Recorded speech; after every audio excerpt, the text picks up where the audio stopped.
Assalaamu calaykum waraxmatullaahi wabarakaatuh. Isku day inaad waqti cayiman siiso muuqaalkan nuxurka iyo qaayaha ku fadhiya. Muuqaalkan wuxuu xambaarsan yahay macnaha guud ee waayo-aragnimada nolosha aadanaha. Waxaana jeclahay inaad wax badan ka baran doonto haddii aad u fiirsato ereyada ku dheehan muuqaalkan. Daawade, waxaan kaa rajaynayaa inaad si fiican uga faa'iidaysan doonto. Haddaba daawasho wacan.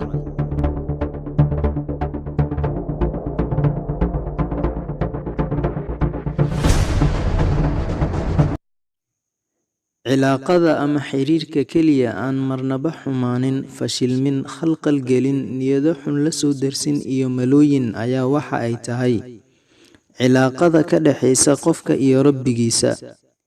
Dariiqooyinka ugu wanaagsan ee lagu joogteyn karo xiriirkaasi waa salaada. Shakhsiyadda xoogga leh micnaheeda maaha inaad ku hadaaqdo hadallo liita ama afxumo ah. Xoogga waa xikmad, maaha afxumo. Haddii aad shay doonaysid, ka dalbo Rabbigaaga, si daranna u dalbo. Dalabkaaga ku celceli oo ha ka daalin. Waxaase hubaal ah inuu Alle kaa ajiibayo, waayo Alle waa uu ku maqlayaa marka aad barido. Waa uuna ku arkayaa marka aad dhaqaaqayso. Waa uuna og yahay waxaad samaynayso. Halbowlahaagana waa uu kaaga dhow yahay.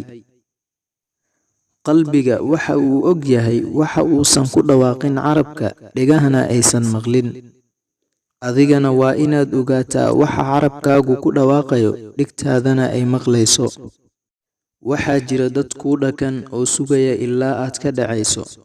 Marka aad dhacdana ay kuu sheegayaan in ay filayeen mar hore in aad la kulmaysid tan oo kale. Bal inta ay dadka ku mashquulayaan, may ku mashquulaan naftooda. Ogowna inaad naftaada ku mashquushid ayaa kaaga xaqnimo badan inaad ku mashquusho khayrkaaga.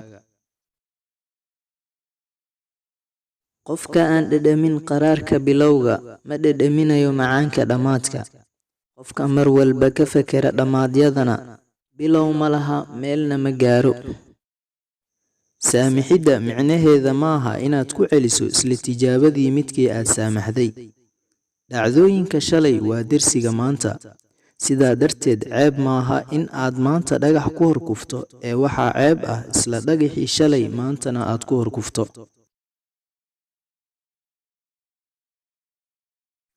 Dhoola caddeey maanta si ay dadka u ogaadaan in aad maanta in badan ka xoog badan tahay shalay.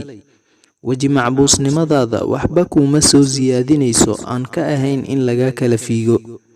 Sababta oo ah in aad walaalka ama walaasha aad kula kulantid weji bashaash ah waa sadaqo.